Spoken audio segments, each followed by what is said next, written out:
Assalamualaikum warahmatullahi wabarakatuh. Perkenalkan saya Agusti Handayani, peserta Latsar golongan 3 BPSDMD Provinsi Kalsel, angkatan 34, kelompok 1. Kali ini saya akan memaparkan mind map mengenai Etika publik terdiri dari 3 materi. Yang pertama, kode etik dan perilaku pejabat publik. Yang kedua, bentuk-bentuk kode etik dan implikasinya. Yang ketiga, implementasi etika publik di tempat kerja. Baik, kita langsung saja. Yang pertama adalah kode etik dan perilaku pejabat publik, yaitu definisi etika yang merupakan refleksi atas baik atau buruk, benar atau salah yang harus dilakukan, atau bagaimana melakukan yang baik atau benar. Etika publik adalah refleksi tentang standar atau norma yang menentukan baik atau buruk, benar atau salah perilaku, tindakan, dan keputusan untuk mengarahkan kebijakan publik dalam rangka menjalankan tanggung jawab pelayanan publik.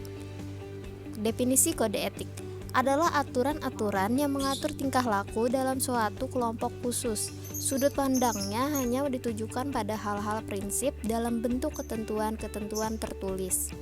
Kode etik aparatur sipil negara diatur dalam Undang-Undang ASN Pasal 5. Terdapat 12 kode etik dan kode perilaku ASN, yakni melaksanakan tugasnya dengan jujur, bertanggung jawab, dan berintegritas tinggi, melaksanakan tugasnya dengan cermat dan disiplin, melayani dengan sikap hormat, sopan, dan tanpa tekanan, melaksanakan tugasnya sesuai dengan peraturan perundangan yang berlaku, melaksanakan tugasnya sesuai dengan perintah atasan atau pejabat yang berwenang sejauh tidak bertentangan dengan ketentuan peraturan perundang-undangan dan etika pemerintahan, menjaga kerahasiaan yang menyangkut kebijakan negara, menggunakan kekayaan dan barang milik negara secara bertanggung jawab, efektif, dan efisien, menjaga agar tidak terjadi konflik kepentingan dalam melaksanakan tugasnya, memberikan informasi secara benar dan tidak menyesatkan kepada pihak lain yang memerlukan informasi terkait kepentingan kedinasan,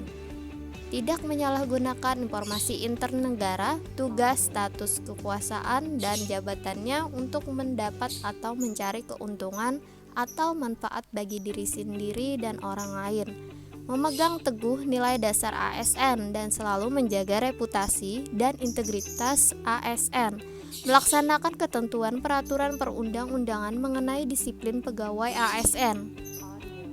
Selanjutnya, nilai-nilai dasar etika publik.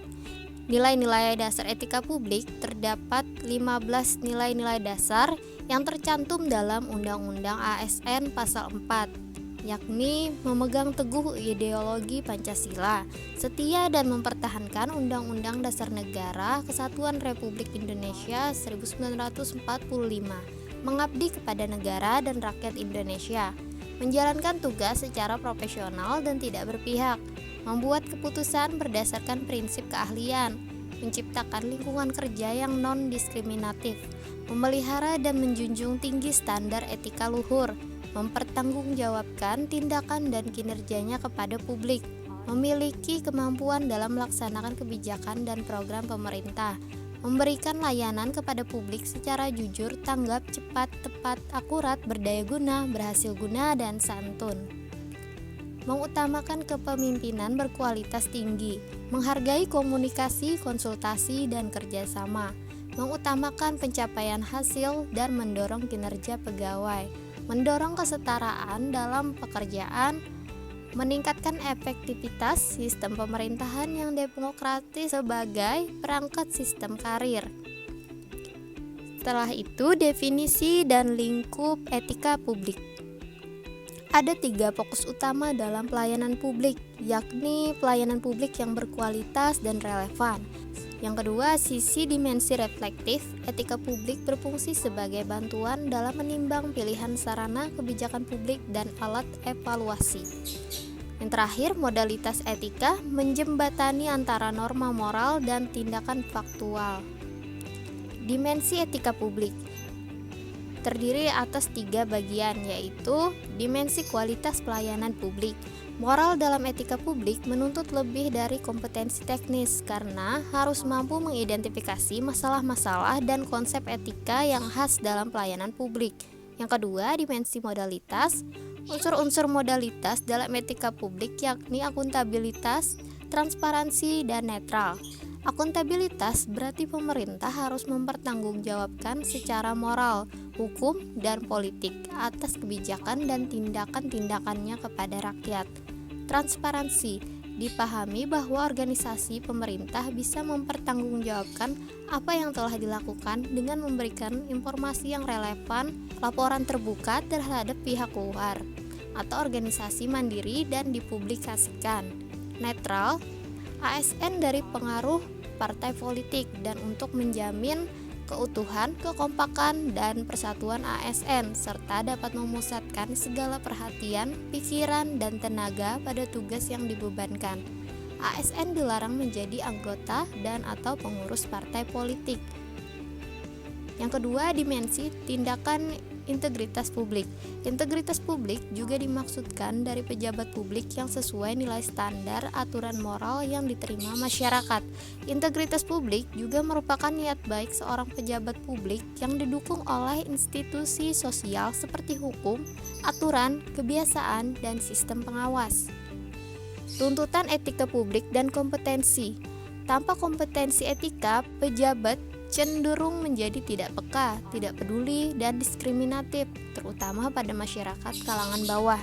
Etika publik merupakan refleksi kritis yang mengarahkan bagaimana nilai-nilai kejujuran, solidaritas, keadilan, kesetaraan dipraktikkan dalam wujud keprihatinan dan kepedulian terhadap kesejahteraan masyarakat atau kebaikan orang lain. Perilaku pejabat publik, yaitu membutuhkan perubahan mindset seperti dari pemikiran sebagai penguasa menjadi pelayan, dari wewenang menjadi peranan, dan menyadari bahwa jabatan publik adalah amanah yang harus dipertanggungjawabkan bukan hanya di dunia tapi juga di akhirat. Materi selanjutnya, bentuk-bentuk kode etik dan implikasinya. Yang pertama, pentingnya etika dalam urusan publik.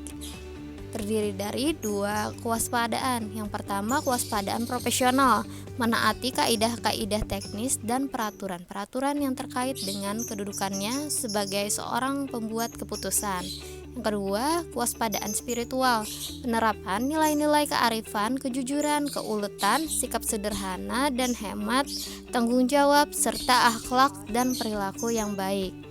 Dengan rumusan kode etik yang baik dan diikuti sebagai pedoman bertindak dan berperilaku, para pejabat akan melihat kedudukan mereka sebagai alat, bukan sebagai tujuan. Penggunaan kekuasaan, legitimasi kebijakan. Legitimasi artinya kewenangan atau keabsahan. Legitimasi terdiri dari atas 3 bagian. Yang pertama, legitimasi kekuasaan. Yang kedua, legitimasi sosiologis. Yang ketiga, legitimasi etis.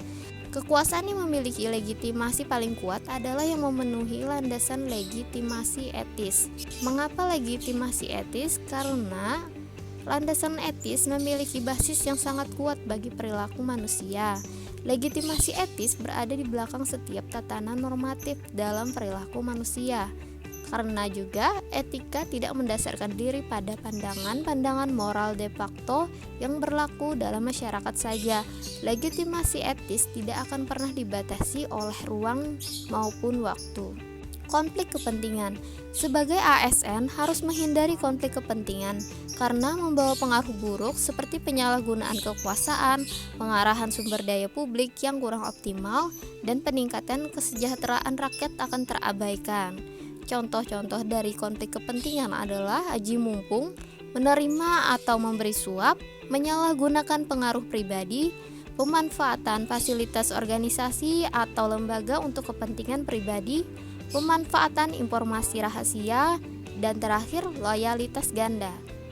Sumber-sumber kode etik bagi ASN. Yang pertama, Peraturan Pemerintah Nomor 11 Tahun 1959 tentang Sumpah Jabatan Pegawai Negeri Sipil dan Anggota Angkatan Perang.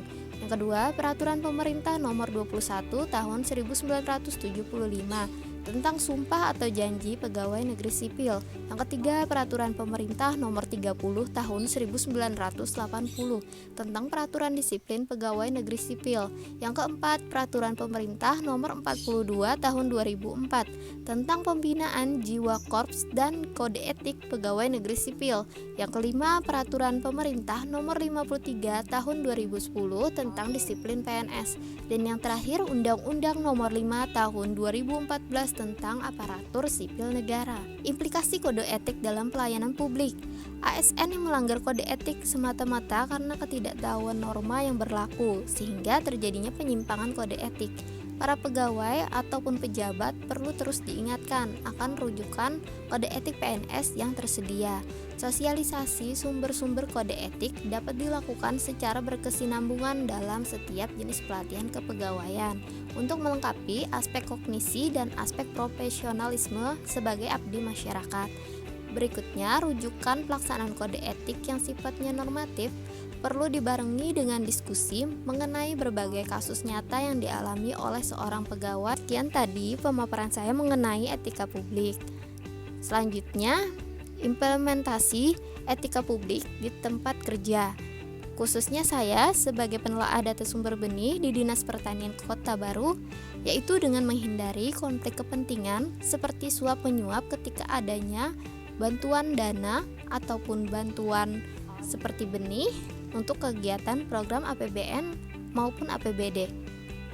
Kemudian memanfaatkan sumber daya yang ada dengan semestinya, seperti menggunakan kendaraan dinas hanya untuk keperluan dinas dan tidak menyebarkan informasi rahasia terkait data-data penting yang tidak semestinya diketahui publik. Sekian tadi pemaparan saya mengenai etika publik dan implementasinya dalam lingkup kerja.